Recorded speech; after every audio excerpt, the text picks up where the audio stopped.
আচ্ছা, এটার হেডকোয়ার্টার কোথায়? হেডকোয়ার্টারটাও মনে রাখতে হবে। এর হেডকোয়ার্টার হচ্ছে জাকার্তা, ইন্দোনেশিয়া। Jakarta, Indonesia.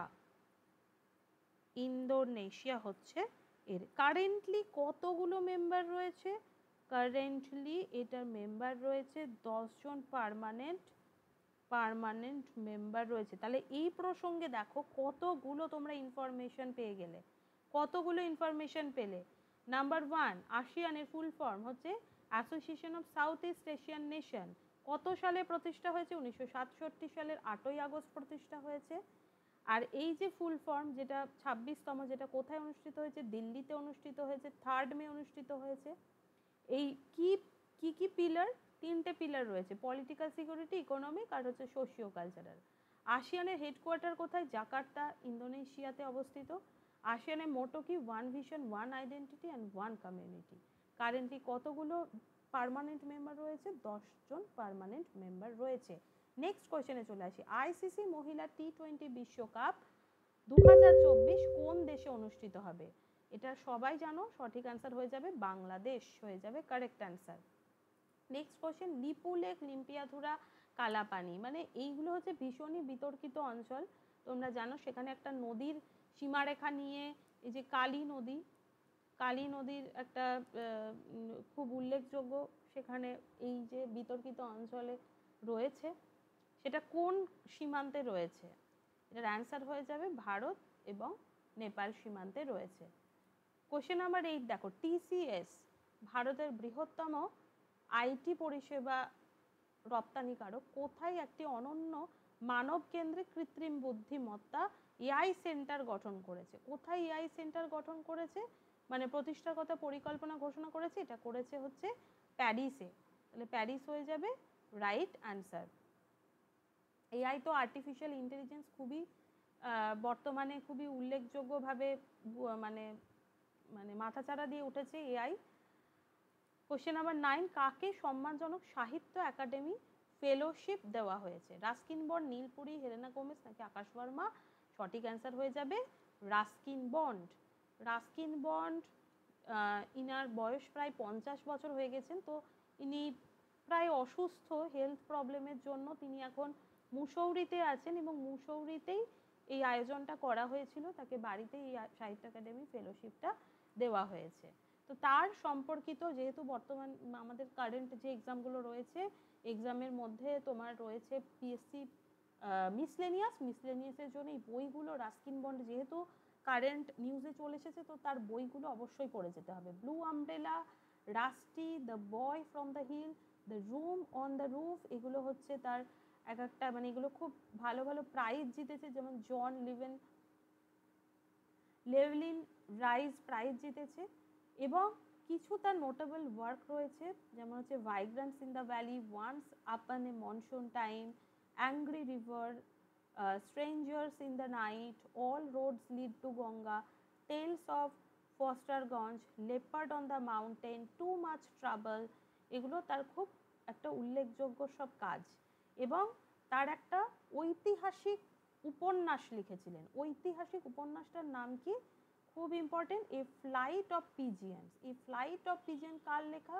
এইটা বেশি ভালো করে মনে রাখবে। ফ্লাইট অফ পিজিয়ন হচ্ছে 1857 সালে যে সিপাহী বিদ্রোহ হয়েছিল, বা মহাবিদ্রোহ যেটাকে আমরা বলি, তো সেই বিদ্রোহকে নিয়ে রাস্কিন বন্ড একটা উপন্যাস লিখেছিলেন, যেটা 1978 সালে এটাকে কেন্দ্র করে একটা হিন্দি সিনেমা বার করা হয়েছিল, যার নাম হচ্ছে জুনুন।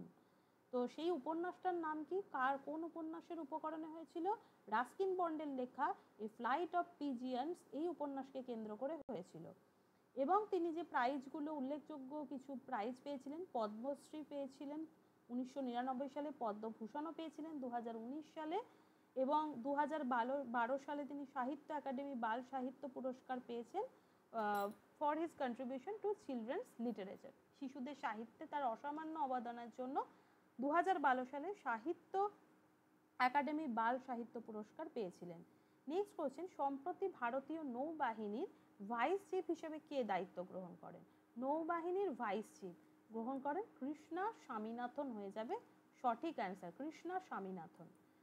দেখো এখানে একটা আগ্নেয়গিরি বলা হয়েছে, খবরে দেখা গেছে সম্প্রতি রুয়াং আগ্নেয়গিরি।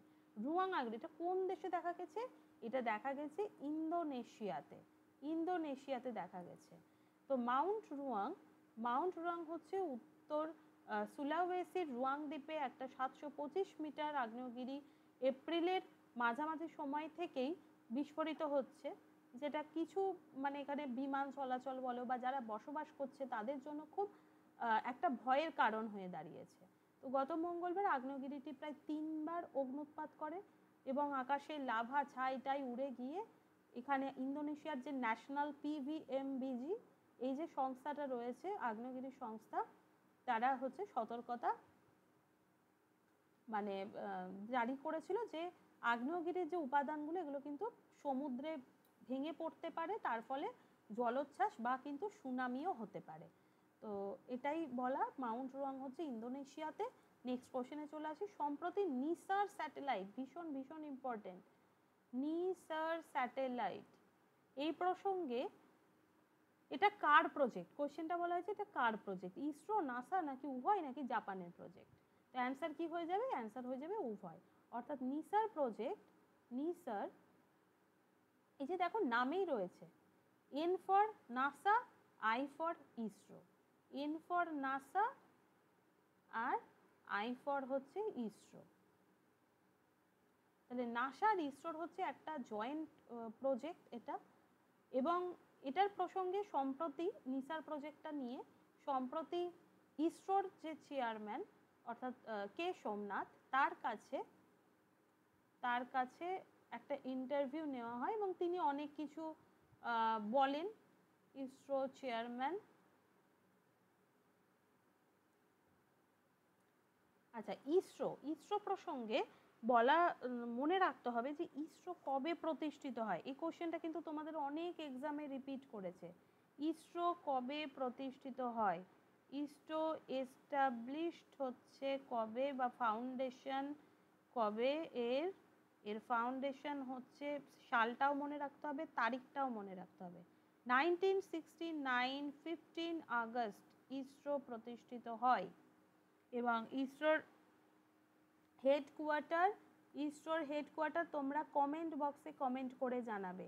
ইসরোর হেডকোয়ার্টার তোমাদের হোমওয়ার্ক থাকলেও তোমরা কমেন্ট বক্সে কমেন্ট করে জানাও যে ইসরোর হেডকোয়ার্টার কোথায় রয়েছে। আচ্ছা নেক্সট আমরা আরও কিছু জানবো। নিসার এর ফুল ফর্ম হচ্ছে NASA ISRO synthetic aperture radar, S for synthetic aperture radar. এখানে এটা একটা স্যাটেলাইট। তো এইখানে হচ্ছে এটা একটা সিনথেটিক অ্যাপারচার র্যাডার স্যাটেলাইট, যার কটা ব্যান্ড রয়েছে? দুটো ব্যান্ড রয়েছে, এস ব্যান্ড আর হচ্ছে এল ব্যান্ড। তার মধ্যে এস ব্যান্ড যেটা সেটা ইসরো তৈরি করেছে আর এল ব্যান্ডটা হচ্ছে ইউএস তৈরি করেছে। It can fully cover the earth, মানে পুরো আর্থটাকে, পৃথিবীটাকে পুরো কভার করবে কত দিনে? 14 থেকে 15 দিনে এটা কভার করবে। এবং আরও কি কি মনিটর করবে?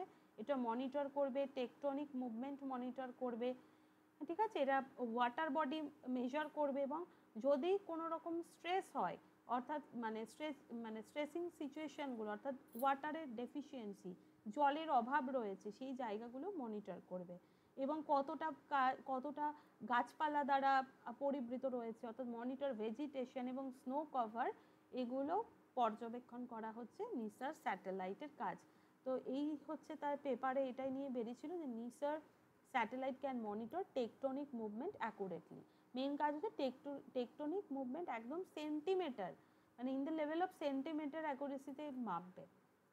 ইনি হচ্ছেন এস সোমনাথ, সরি আমি কে সোমনাথ বলেছি, ইনি হচ্ছেন এস সোমনাথ, যিনি কে শিবন মানে আগে ছিলেন কে শিবন চেয়ারম্যান, এখন হচ্ছেন এস সোমনাথ। তো তারই একটা ইন্টারভিউ নেওয়া হয়েছে। তো এই প্রসঙ্গে আবার চন্দ্রযান যেটা মিশন সেটা নিয়েও বলা হয়েছে যে এরপর বলা হচ্ছে যে ইসরো পাঠাবে এমন একটা চন্দ্রযান যেখানে মানুষকে নিয়ে পাঠাবে। তো এই সম্পর্কে তো অনেক রকম আলোচনা হয়েছে। যাই হোক এখানে প্রসঙ্গত উল্লেখ হচ্ছে নিসার স্যাটেলাইট, যেটা একটু মনে রেখো। এবার হচ্ছে ওয়ার্ল্ড হাইড্রোজেন সামিট 2024 কোন দেশে হয়েছে? অ্যান্সারটা কি হয়ে যাবে? অ্যান্সার হয়ে যাবে নেদারল্যান্ড। এখানে বলা বাহুল্য এখানে কি নিয়ে আলোচনা হয়েছে? Green hydrogen potential, green hydrogen potential নিয়ে আলোচনা হয়েছে। এই প্রসঙ্গে কোন মিনিস্ট্রি এর সাথে জড়িত? মিনিস্ট্রি অফ, এই যে রিনিউয়েবল এনার্জির যে মিনিস্ট্রি, যিনার নাম হচ্ছেন আর.কে. সিং, ইনি সব করছেন, আর.কে. সিং। এবং এই প্রসঙ্গে আরেকটা কথা বলে রাখি যে ডে, রিনিউয়েবল এনার্জি ডে কবে? Renewable energy day, renewable energy day কবে? এটা হচ্ছে 20 আগস্ট সেলিব্রেট করা হয় রিনিউয়েবল এনার্জি ডে হিসেবে। এই ডেটাকে আরও একটা নাম দেওয়া হয়েছে অক্ষয় ঊর্জা ডে। অক্ষয় ঊর্জা ডে, অক্ষয় ঊর্জা ডে এটার নাম দেওয়া হয়েছে। এই 20 আগস্টকে আবার আর একটা ডে বলা হয়, সেটা হচ্ছে সদ্ভাবনা দিবস। সদ্ভাবনা দিবস কি এই দিবস? বা এটাকে বলা হয় হারমানি ডে। এখানে হচ্ছে রাজীব গান্ধী, যে আগে যিনি ছিলেন প্রাইম মিনিস্টার, হারমানি ডে। তো বার্থ অ্যানিভার্সারি উপলক্ষে, birth anniversary of Rajiv Gandhi, এটা উপলক্ষে এই 20 আগস্টকে সদ্ভাবনা দিবস হিসেবে পালন করা হয়। এই প্রসঙ্গে আর একটা জিনিস মনে রেখো, খুব স্ট্যাটিক পার্ট, স্ট্যাটিক পার্টগুলো কিন্তু মনে রাখতে হবে। National green hydrogen mission, national green hydrogen mission, এটা কবে, মানে এটা কবে হয়েছে? এটা হয়েছে জানুয়ারি 2023-এ, জানুয়ারি 2023-এ হয়েছে। আচ্ছা, চলে আসি নেক্সট কোশ্চেনে। ভারত এবং ইরান সোমবার চাবাহার বন্দর পরিচালনার জন্য খুব উল্লেখযোগ্য, মানে কিছু মানে কয়েক বছর ধরে, মানে লাস্ট কয়েক মাস ধরে বলতে পারো, বা লাস্ট বছর ধরে এই চাবাহার পোর্ট, কিন্তু চাবাহার পোর্ট বারবার খবরের শিরোনামে চলে এসেছে, চাবাহার পোর্ট। তো ভারত এবং ইরান, অ্যাকচুয়ালি ভারত কি করছে, ভারতের যে যদি এশিয়ার যে বাকি কান্ট্রিগুলোর সাথে যদি ব্যবসা করতে চায়, তো তাকে পাকিস্তানের একটা, মানে তার একটা অনুমতি নেওয়ার প্রয়োজন, বা তার জায়গা ব্যবহার করতে হবে। কিন্তু কি ইরানের সাথে এই চাবাহার পোর্টটার জন্য, চাবাহার পোর্টটা যদি ব্যবহার করতে পারে, তাহলে তার কিন্তু এই যে বন্দরের মাধ্যমে সে কিন্তু মানে উজবেকিস্তান বা এশিয়ার যে বাকি কান্ট্রিগুলো রয়েছে, সেই সমস্ত কান্ট্রিতে খুব ভালোভাবে পণ্য সামগ্রী আমদানি রপ্তানি করতে পারবে। তো তার জন্যই একটা দ্বিপাক্ষিক চুক্তি স্বাক্ষর হয়েছে। সেটা কত বছরে? সেটা হয়েছে 10 বছরের জন্য। এটা প্রসঙ্গে আমরা আরও একটু জিনিস দেখে নিই। Chabahar port,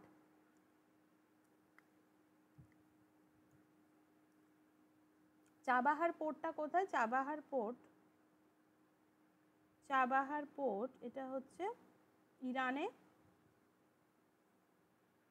Gulf of Mannar, sorry Gulf of Oman, ওমানে রয়েছে। এবং এটা হচ্ছে মেনলি হচ্ছে ইন্ডিয়ার সাথে হচ্ছে সেন্ট্রাল এশিয়ার একটা যোগাযোগ, মানে যে হচ্ছে পণ্য আনা নেওয়া হচ্ছে, তার জন্য খুবই মানে এই চাবাহার পোর্টের গুরুত্ব খুবই বেশি। আগে ইন্ডিয়াকে পাকিস্তানের থেকে পারমিশন নিতে হতো, কিন্তু মানে সেন্ট্রাল এশিয়া, উজবেকিস্তান, এই সমস্ত দেশগুলোতে খুব ভালোভাবে এই চাবাহার পোর্টের জন্য তারা কি করেছে, 2016 সাল থেকে এই যে চাবাহার ইরানের বন্দরটাকে ইন্ডিয়া কি করছে, ফান্ডিং করছে। সে ফান্ডিং করছে, সে ডেভেলপ করছে, যাতে চাবাহার পোর্টটা ইরানে অবস্থিত হলে সেই কিন্তু ফান্ডিং করছে এবং ওটাকে উন্নত করছে, চাবাহার পোর্টটাকে। তো চাবাহার পোর্টের দুটো কথা মনে রাখতে হবে। এই চাবাহার পোর্টের, ইরানের চাবাহার পোর্টের দুটো টার্মিনাল রয়েছে। আমি বাংলায় লিখছি, চাবাহার বন্দর, তার হচ্ছে দুটো টার্মিনাল রয়েছে। একটা হচ্ছে শহীদ Bahishti,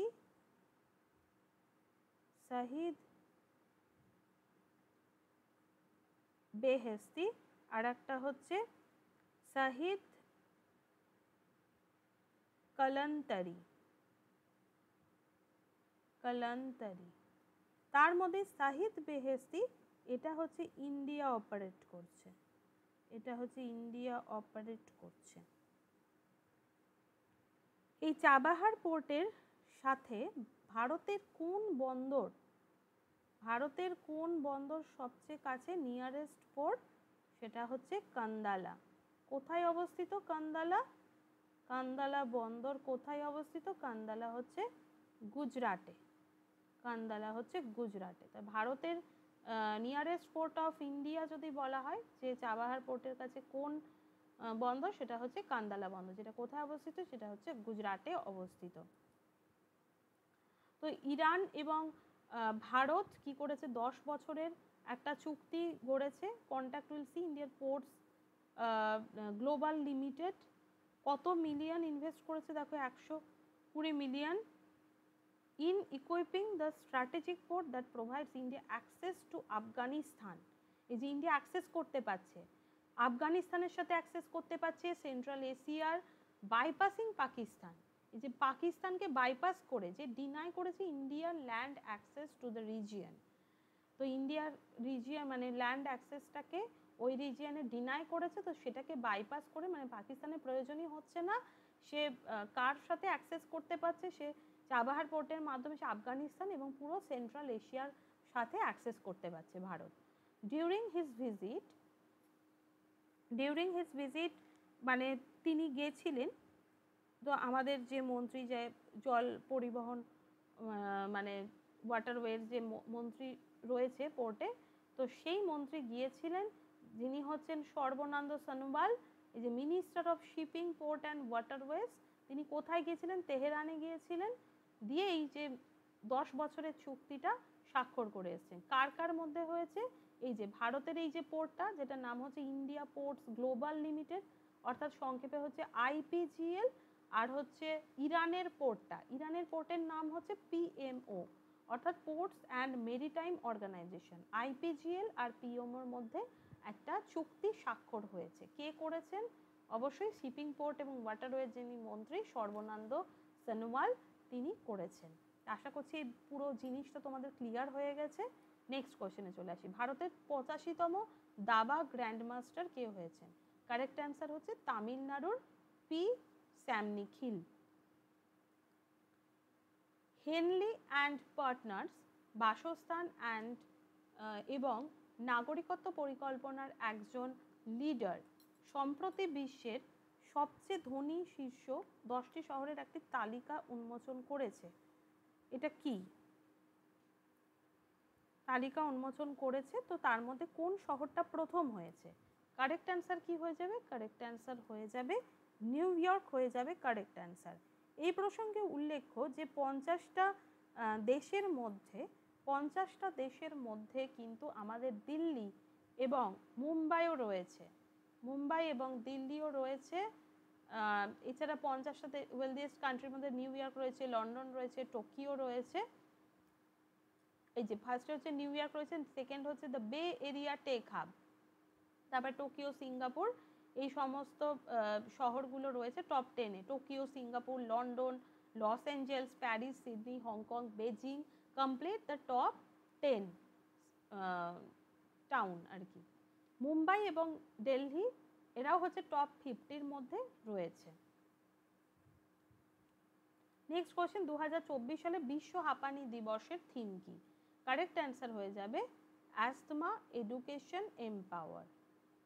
asthma care for all, এটা 2023-এর থিম ছিল। এডুকেশন এম্পাওয়ার, এটা হচ্ছে ফার্স্ট টুইসডে অফ মে। মে মাসের ফার্স্ট টুইসডে কোন দিন পড়েছে? 7th মে পড়েছে। 7th মে এই বিশ্ব হাঁপানি দিবসটা অবজার্ভ করা হচ্ছে।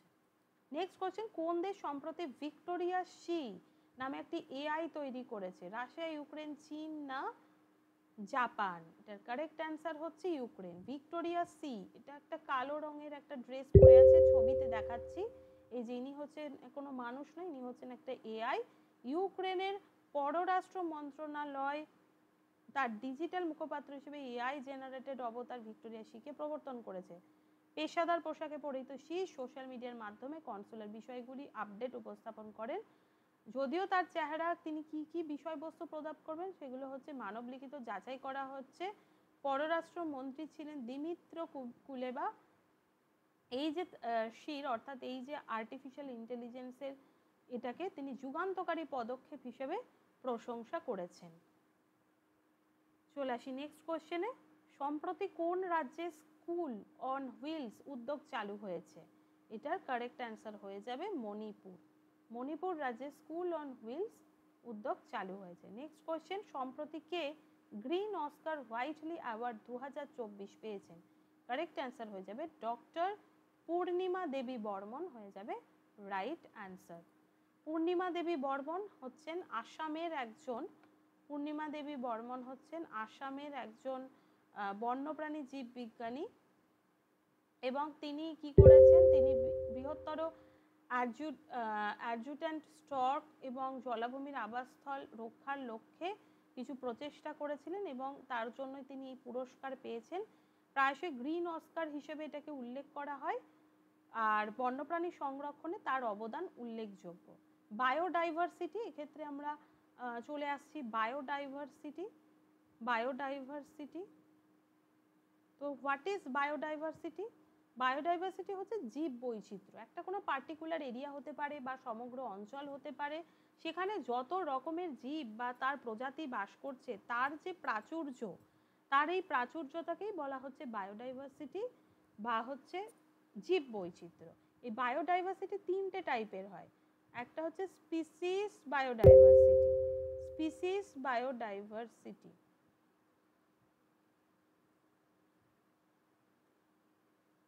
একটা হচ্ছে জেনেটিক বায়োডাইভার্সিটি,